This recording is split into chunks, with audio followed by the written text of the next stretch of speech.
হজরত ইউনুস আলাহিসাল্লাম মাছের পেটে অন্ধকারে বন্দী, কোনো আশা নেই, কিন্তু তিনি একটা দোয়া পড়লেন আর আল্লাহর সাথে সাথে উদ্ধার করলেন। কি ছিল সেই দোয়া?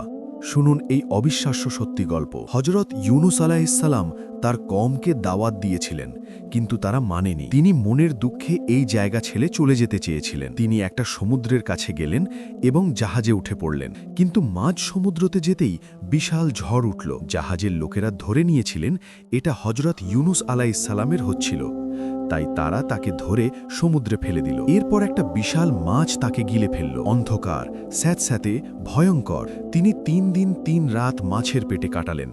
কোনো আলো নেই, কোনো সাহায্য নেই। তখন তিনি আল্লাহর কাছে কাঁদতে কাঁদতে দোয়া করলেন, লা ইলাহা ইল্লা আন্তা সুবহানাকা ইন্নী কুনতুম মিনাজ জালিমিন। হে আল্লাহ, আপনি ছাড়া কোনো উপাস্য নেই, আপনি পবিত্র, নিশ্চয়ই আমি জালিমদের অন্তর্ভুক্ত ছিলাম। আল্লাহ এই দোয়া শুনেন এবং তাকে ক্ষমা করে দেন।